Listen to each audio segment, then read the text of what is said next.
Master plan নিয়ে আমি প্রথমবার বলেছিলাম পার্লামেন্টে, আজকে শেষবারও, আজকে আমার শেষ দিন পার্লামেন্টে।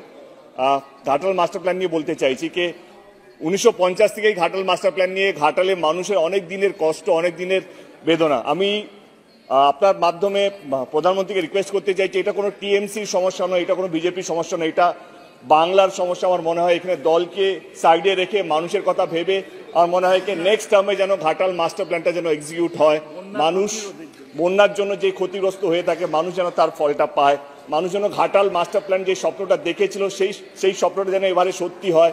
আমি থাকি বা না থাকি এমপি হিসেবে, কিন্তু ঘাটালে মানুষের দুঃখটা যেন কোথাও যেন মিটে যায়, যেন ঘাটালে মানুষ যেন ভালো থাকে। ধন্যবাদ জানাবো আমাদের মাননীয় মুখ্যমন্ত্রী আমাকে এই 10 বছর সুযোগ দেওয়ার জন্য। ঘাটাল লোকসভা কেন্দ্রের প্রত্যেকটা মানুষ যারা আমাকে ভোট দিয়েছেন, যারা আমাকে ভোট দেননি, তাদেরকে অসংখ্য ধন্যবাদ। আমি থাকি বা না থাকি, ঘাটাল আমার মনের মধ্যে সারা জীবন থাকবে। ধন্যবাদ। মাস্টার প্ল্যান নিয়ে আমি প্রথমবার বলেছিলাম পার্লামেন্টে, আজকে শেষবারও, আজকে আমার শেষ দিন পার্লামেন্টে।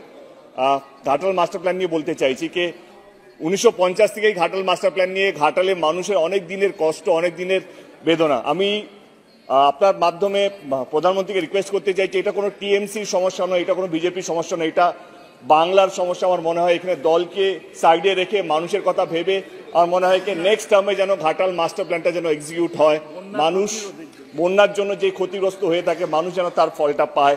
মানুষ যেন ঘাটাল মাস্টার প্ল্যান যে স্বপ্নটা দেখেছিল সেই স্বপ্নটা যেন এবারে সত্যি হয়। আমি থাকি বা না থাকি এমপি হিসেবে, কিন্তু ঘাটালে মানুষের দুঃখটা যেন কোথাও যেন মিটে যায়, যেন ঘাটালে মানুষ যেন ভালো থাকে। ধন্যবাদ জানাবো আমাদের মাননীয় মুখ্যমন্ত্রী আমাকে এই 10 বছর সুযোগ দেওয়ার জন্য। ঘাটাল লোকসভা কেন্দ্রের প্রত্যেকটা মানুষ যারা আমাকে ভোট দিয়েছেন, যারা আমাকে ভোট দেননি, তাদেরকে অসংখ্য ধন্যবাদ। আমি থাকি বা না থাকি, ঘাটাল আমার মনের মধ্যে সারা জীবন থাকবে। ধন্যবাদ। আমাদের ভিডিও ভালো লাগলে লাইক এবং শেয়ার করুন। কমেন্ট সেকশনে গিয়ে জানান আপনাদের মতামত। আরও ভিডিও পেতে আমাদের চ্যানেল সাবস্ক্রাইব করুন এবং প্রতি মুহূর্তে খবরের আপডেট পেতে প্রেস করুন বেল আইকন।